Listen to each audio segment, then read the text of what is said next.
ada beberapa soft skill yang menurut saya penting untuk kita kuasai kalau kita pengen menjadi seorang yang, jadi soft skill ini penting. Soft skill resolusi konflik saya bilangnya. Tadi udah ada mulai menyebut mengenai open mind. Jadi kalau Anda pengen menangani konflik dengan baik, beberapa soft skill, ada sekitar 6-7 soft skill ini yang menurut saya penting untuk kita miliki. Pertama, open mind. Jelasin mengenai open mind kan. Open mind itu apa sih? Keberanian kita untuk menemukan, bertemu dengan perbedaan pendapat, perbedaan pandangan. Itu open mind. Kalau kita masih terganggu dengan perbedaan pendapat atau perbedaan pandangan dari orang lain, maka bisa jadi kita belum open mind. Kalau kita masih senang ketemu sama orang-orang yang sepaham sama kita, nggak senang sama orang yang berbeda pandangan sama kita, maka kita perlu bertanya ke diri kita, open mind-kah saya? Cukup open mind-kah diri saya? Maka kalau Anda pengen berkonflik dengan asik, maka Anda perlu open mind. Oke, setuju? Ya, nggak apa sih nggak setuju. Oke, berikutnya growth mindset. Siapa yang tahu pernah dengar growth mindset? Ditulis. Apa itu growth mindset? Satu kata tentang growth mindset. Tulis. Tumbuh. Tumbuh itu. Bertumbuh. Terus. Bertumbuh. Eksponensial. Wah, bahasanya ngeri Mas Busina nih. Bacanya pasti ngeri. Berkembang. Netral.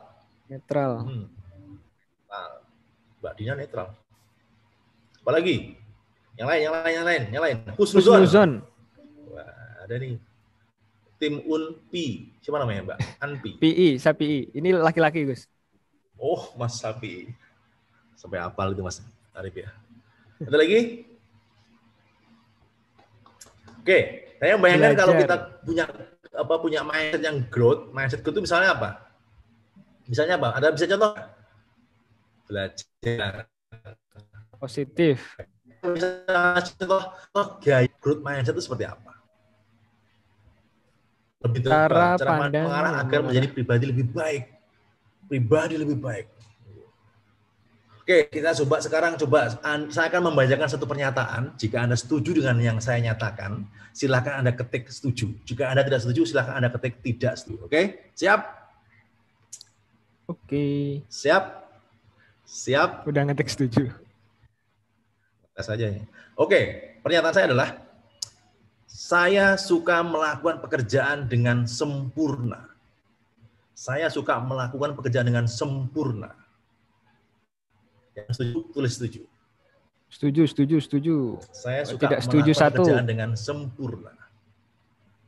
Gak ada yang nggak setuju? Setuju. Setuju semua? Ada 3. Ada 4 yang tidak setuju, Gus. Tidak setuju. Kalian kan. Oh, ada semuanya 5. Belum nih? Pastikan Anda terlibat dalam percakapan ini. Ini soal nih. Anda perlu ngetes diri Anda. Jangan hanya pengen tahu orang lain jawab apa. Nanti kalau udah selesai semua, aku tadi jawab setuju loh sebenarnya. Tapi nggak mau ngetik. Aduh, nggak asik itu. Ayo, semua ketik semua. Udah ada sekitar 30-an. Nggak setuju. Apa lagi? Wis, mantap. Malah ini Mas Rizky malah hahanya maksudnya. Nggak setuju. Nggak setuju. Banyak yang nggak setuju ya. Wih, luar biasa. Setuju. Mas PI setuju, Mas PI. Wah, Mas PI, saya pengen... Oke, saya pengen nanya ke yang tadi belum pernah, Mas Arif, coba Mas Arif, yang belum pernah ngomong, belum pernah nongol. Oke, saya pengen nanya ke Mbak Anissa Asri aja ya, coba. Anissa Asri Lestari bisa open mic nggak? Mengapa Anda menjawab setuju? Halo Mbak Anissa. Mbak Anissa Asri, Mbak bisa open mic. 3, 2, 1, ganti yang lain Mas. Pilih yang Mas, yang setuju Mas. Oke, siap. Laila Asri Fatul, Mbak Laila Asri Fatul. Oke, Mbak Laila Asri Fatul. Coba, apa alasannya mengapa Anda setuju? Cek Mbak Laila. Halo. Iya. Oh, bisa open mic. Silahkan. Alasannya kenapa setuju? Karena saya merasa selama ini memang ketika saya melakukan suatu pekerjaan atau suatu tugas, walaupun hasilnya nantinya tidak sempurna, tapi saya selalu merasa ingin sempurna gitu. Oke, terima kasih Mbak Laila. Oke, sekarang Mas Arif, satu orang yang tidak setuju Mas Arif, coba. Dari laki-laki coba. Tidak setuju. Laki-laki. Oke. Mas Mas Miftah, Rizky, boleh tuh, coba tuh. Mas Muklas, Rizky, Mas Mas. Rizky, Coba Rizky Mas deh. Rizky, Open mic Mas Rizky. pasti tuh, Mengapa Mas Anda tidak Rizky. setuju? Saya melihat dari diri saya gitu. Saya itu termasuk yang maksudnya saya ngerasa saya itu ketika melakukan sesuatu itu biasanya suka perfeksionis. Terkadang ketika kerja tim gitu kan, maksudnya hal itu apa namanya menjadi kendala sendiri buat saya. Misalnya ini nih sebenarnya udah bisa misalnya diserahkan atau maksudnya diantarkan ke pimpinan atau misalnya ketua. Tapi karena saya merasa ini kayaknya kurang perfect deh. Jadi seperti beban gitu loh. Jadi maka saya ngerasa terkadang ya maksudnya ketika melakukan sesuatu itu nggak harus langsung sempurna, tapi nanti bisa diperbaiki. Kurang lebih seperti itu. Oke, berarti Anda tidak setuju ya. Oke teman-teman, kalau menurut teori ini, pernyataan itu sebenarnya adalah kategori. Kalau saya bilang saya suka melakukan pekerjaan dengan sempurna, itu adalah kategorinya masuk fixed mindset. Alasannya karena nggak ada yang sempurna selain Tuhan dan juga Andra and Backbone. Agu sempurna. Jadi sempurna itu nggak ada, pasti ada salah, pasti ada ini. Gitu. Jadi seorang yang ada banyak cerita mengenai bagaimana seorang perfeksionis itu ternyata justru mudah patah atau gagal ketika dia kemudian mengukur semuanya dengan kesempurnaan. Gitu. Padahal orang growth, bertumbuh, berkembang kan, pasti dia belajar dari satu hal ke hal yang lain, belajar dari satu hal ke hal lain, kemudian dia mempelajarinya, memaknainya, kemudian mencoba hal lagi, dan seterusnya. Thomas Alva Edison menemukan lampu itu setelah berapa kali percobaan coba? 10.000 itu berapa itu? Jadi nggak ada yang langsung kemudian itu menjadi hal yang tidak masalah. Oke, growth mindset penting ya. Saya kira teman-teman paham. Yang penting pokoknya kalau Anda dikritik, diberi feedback yang tidak ngenakin hati, dan Anda masih marah, maka Anda belum kategorinya belum growth mindset. Setuju nggak? Kalau dikritik, dikasih feedback, masih marah, maka Anda belum growth mindset. Maka kalau konflik, Anda pasti mudah emosi. Karena Anda belum growth mindset. Karena seorang growth mindset itu mikirnya adalah ketika dikritik, diberi masukan, oh ternyata ada pemikiran seperti itu juga ya. Menarik juga tuh ide kamu. Apa ya yang membuat kamu berpikir aku seperti itu? Oke, terima kasih feedbacknya. Saya akan jadikan sebagai pertimbangan ketika mengambil keputusan di kemudian hari. Itu katanya. Prakteknya sulit lah. Tapi setidaknya itu bisa menjadi indikator buat kita. Kalau kita sedang growth mindset, maka kita tidak pernah khawatir dengan yang namanya pikiran berbeda, dengan namanya feedback yang tidak sesuai dengan yang kita inginkan, kritik yang nggak sesuai dengan yang kita harapkan. Paham atau hampa? Paham atau hampa? Insya Allah paham. Yang jawab nih hostnya terus nih, yang lain mana nih? Jawab belum. Kayak saya nggak ngomong sama hostnya doang nih. Ini ada 65 orang ini. Oh paham. Wah, ini Gus. Gitu dong. Ayo kita mulai. Maret 1, 2, 3. Bilang paham. 1, 2, 3. Paham. Terima kasih kawan-kawan. Saya merasa ada teman di sini. Jadi kayak ada suara-suara itu membuat saya jadi makin semangat ngomong nih. Ada komentar-komentar menarik ini Gus. Ada di kolom chat ada yang menarik. Paham dalam kehampaan. Ibnu Sina itu kan tokoh besar Islam. Jadi saya yakin dia emang nulis seperti itu sangat filosofis sekali. Saya yakin itu dalam sekali maknanya itu. Kalau kita pakai teori position interest itu dalam sekali Mas Ibnu Sina nih. Paham dalam kehampaan. Oke, kita lanjut ya. Mindset skill yang ketiga adalah yang mana ya coba lihat dulu. Yang ketiga ada berapa sih ya tadi buktinya? Lupa ya. Yang ketiga, tadi yang berapa sih aku? Yang ke-9, berarti sekarang ke-10. Oke, reframing. Ada yang tahu apa itu reframing? Ini penting juga ya, skill penting juga tentang reframing, the art of thinking differently. Reframe itu sebenarnya misalkan problem, di reframe kemudian menjadi solusi. Cara teman-teman melihat konflik dengan positif tadi itu, muncul hikmah, muncul memahami, muncul tentang kedewasaan, itu adalah the art of thinking differently. Anda telah mereframe konflik menjadi sisi yang menarik.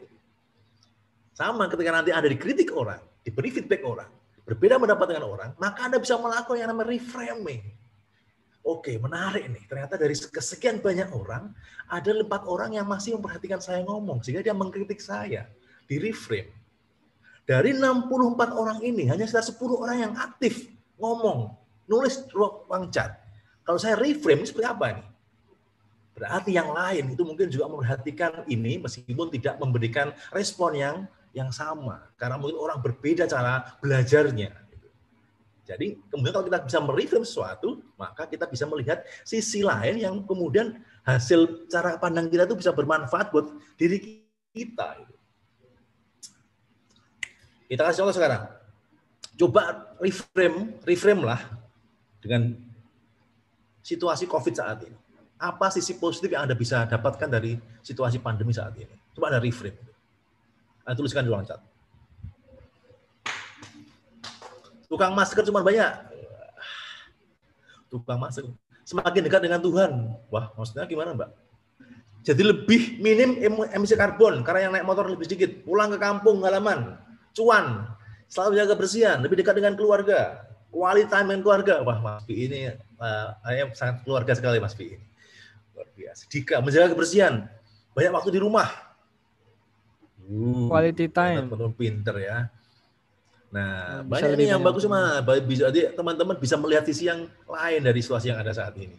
Demikian juga ketika melihat konflik. Kalau Anda terlatih mereframe, terlatih membingkai sebuah persoalan dengan cara pandang yang berbeda, yang positif, maka Anda akan mudah nanti ketika menghadapi konflik. Tercermin kalau ajaran Islam itu luar biasa. Bisa banyak belajar lewat online. Bisa ikut SCI walaupun nggak tinggal di Jogja. Waduh, Mas Rizka di mana, Mas? Rizka Saumi. Kuliah di rumah. Mbak itu. Mbak ya? Wah, Jambi dari Jambi. Bisa banyak belajar lewat online. Wah, di Jambi luar biasa nih, Mbak, di Jambi. Jambi gimana? Musim jambu nggak? Beda itu ya, Jambi. Beda. Tercermin kalau ajaran Islam itu luar biasa, dekat dengan anak-anak. Dani sudah berkeluarga nih, dekat dengan anak-anak ya. Anak-anak siapa Mbak Dani? Guru. Istirahat yang cukup. Jadi sering interaksi sama keluarga lain. Cukup banyak webinar. Pinter, udah yakin. Berarti kalau ilmu reframing kayaknya udah keren ini teman-teman nih. Melatih diri nanti lebih kreatif, inovatif. Lembaga sekolah. Mbak Nura ini. Oke, itulah reframing. Kemampuan melihat sesuatu dari sudut pandang yang berbeda, yang itu kita pastikan ada manfaatnya buat kita. Itu. Ngapain kalau kemudian nggak ada manfaatnya buat kita? Kalau kita udah berusaha melihat dari sudut pandang yang berbeda, maka kita juga harus ada manfaatnya buat kita. Gitu. Jadi, ibaratnya kayak kacamata lah. Kejadiannya sama, tapi kalau kacamata yang digunakan itu warnanya berbeda, ya beda dong. Ada orang melihat dengan kacamata hitam, ada yang melihat kacamata putih, ada yang macam merah. Maka akan beda gambarnya, tapi kejadiannya mungkin sama. Semua mengalami COVID, tapi masing-masing orang punya cara memandang dan punya pilihan mau menggunakan kacamata yang mana ketika memandang sebuah persoalan. Dan Anda selalu punya pilihan, dalam konflik Anda punya pilihan. Mau memilih cara menyelesaikannya seperti apa, Anda punya pilihan. Mau yang destruktif atau konstruktif, itu semua pilihan di tangan Anda. Jadi jangan pernah berpikir Anda nggak punya pilihan. Jangan pernah berpikir Anda nggak punya pilihan. Anda akan punya pilihan. Dan itu harus kemudian kalau Anda punya cara mereframe dengan baik, maka kemudian Anda kecenderungannya akan diarahkan untuk melihat sisi yang tentunya ada manfaatnya, konstruktif, dan juga ada manfaat buat diri Anda dan orang lain. Oke, kita lanjutkan lagi. Itu udah yang keberapa? Ketiga ya. Kita menuju keempat berarti ya. Soft skill keempat yang penting juga Anda kuasai adalah apa ya? Nah, ini nomor 10. Aku ngapalin slide ini. Empathic communication. Wah, ini penting juga kawan-kawan. Kalau Anda berkonflik, Anda juga kalau mempunyai kemampuan berkomunikasi empatik itu juga sangat penting dalam berkonflik.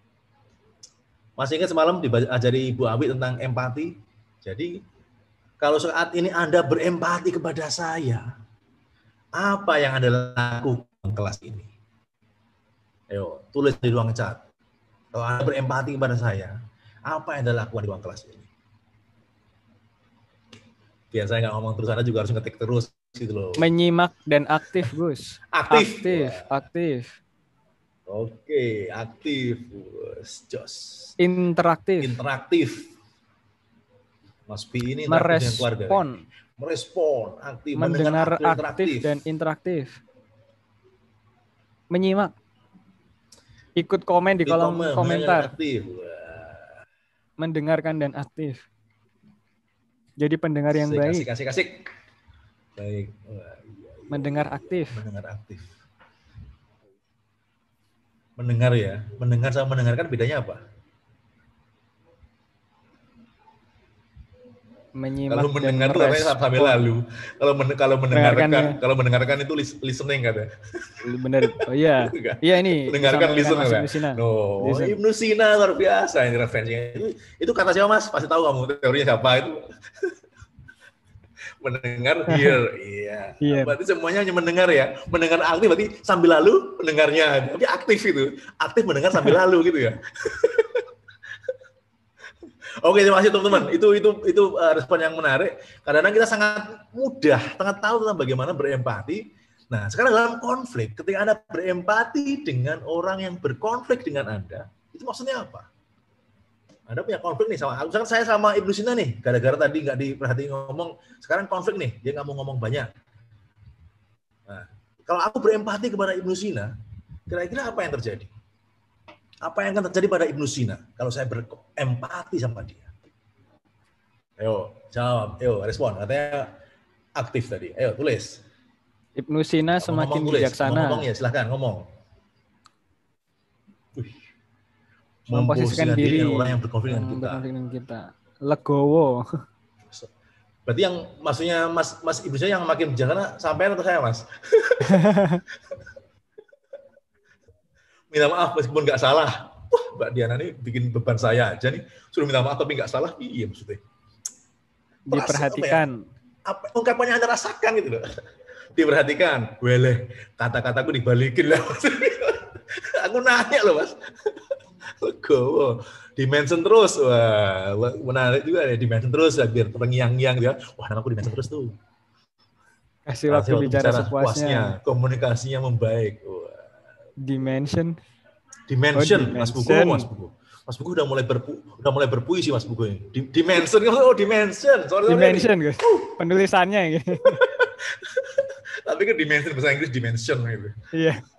Oke ya, berarti teman-teman ketika saya berempati dengan orang yang berkonflik sama saya, bukan berarti saya setuju dengan orang itu. Gitu ya. Tapi dengan saya berempati maka saya berusaha untuk mencoba memahami kondisi psikologis, kondisi diri orang yang sedang berkonflik sama saya. Kira-kira kalau saya sedang tidak diperhatikan pengen ngomong nggak diperhatiin itu kira-kira apa ya rasanya ya? Oh pasti merasa nggak diperhatikan, oh pasti merasa nggak dihargai. Nah, kemudian mungkin ada masukan teman-teman di sini, kasih waktu ngomong lagi, kasih dimension sebanyak-banyak di ruang kelas. Mungkin itu bisa membangun kembali rasa percayanya Mas Ibnu Sina kepada saya. Tapi bukan berarti kemudian saya setuju jika dianggap tidak perhatian kepada Mas Ibnu Sina itu. Karena bisa jadi saya beralasan kan, sinyalnya nggak bagus di sini, pas itu hati nggak tahu ada idean, dan sebagainya. Oke, berarti penting ya, empathy communication. Anda berusaha untuk memahami orang lain dengan berkomunikasi dengan baik, tapi bukan berarti kita setuju dengan orang itu. Tapi itu membantu kita memiliki opsi-opsi yang lebih banyak ketika kita punya masalah. Aduh, apa lagi? Oke, next. Saya lanjutkan. Masih tadi nomor berapa, Mas? Nomor 4 ya? Sekarang 5. Ada lagi nggak ya? 5 apa? Tadi ada gambar karikatur kalau nggak salah selanjutnya.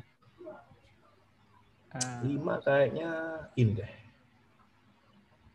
Oke, ini. Ya. Ini anger management. Jadi teman-teman penting juga kalau teman-teman pengen bisa menyelesaikan konflik dengan baik, Anda juga harus tahu tentang skill bagaimana Anda juga mengelola emosi Anda. Sekarang saya tanya dulu nih teman-teman nih. Tuliskan di ruang chat satu pemicu yang membuat kemudian gampang. Saya tulis.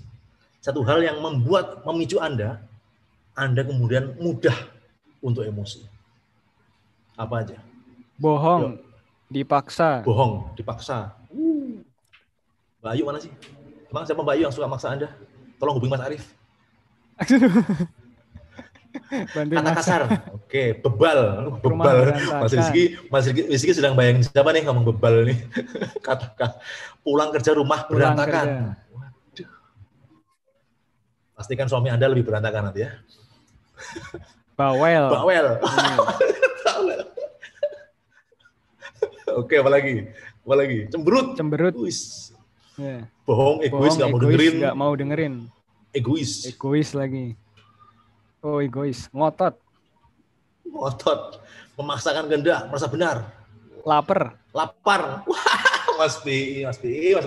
Itu ada angkringan nggak Mas sebelahnya Mas? Langsung ada bicara yang ada tinggi. Bohong, kata yang menyinggung. Ya. Oke, teman-teman. Oke, next question. Jadi ketika Anda merasa itu adalah hal yang membuat Anda terpicu amarah Anda. Tapi nanya nih, apa ciri-ciri yang Anda rasakan dalam diri Anda? Sensasi tubuh Anda apa yang Anda rasakan coba? Anda tuliskan. Ketika Anda merasa misalkan Mas Pi ini lapar, itu gampang emosi itu. Itu yang terjadi dalam diri Anda itu apa? Sensasinya seperti apa? Anda rasakan apa? Deg-degan. Oh, deg-degan. Kesel. Greget. Bad mood. Gemes gitu. Bad mood. Kesel lagi. Bedroom. Langsung tidur. Bedroom. Jantung berdebar. Mulai deep breath. Wah ya Allah, tidak suka. Gak bisa ngomong. Waduh. Sebel. Wah, sekolah lagi Mbak. Kesel sampai nangis. Sebel. Pengen nangis. Kesel sampai pengen nangis. Wah, Mbak Dia ini. Emosi. Uring-uringan. Oh, Mas Pi uring-uringan. Mas Pi kalau lapar uring-uringan, pengen nangis. Wah, Mbak ini pengen nangis. Sorry, Mbak, saya pengen Mbak Nining nih, kru Nining nih, coba. Tadi pengen nangis tuh karena apa tuh? Triggernya apa tuh triggernya Mbak Nining tadi? Halo Mbak Nining. Mbak Nining, apa triggernya tuh? Kok pengen nangis tuh? Gimana Gus?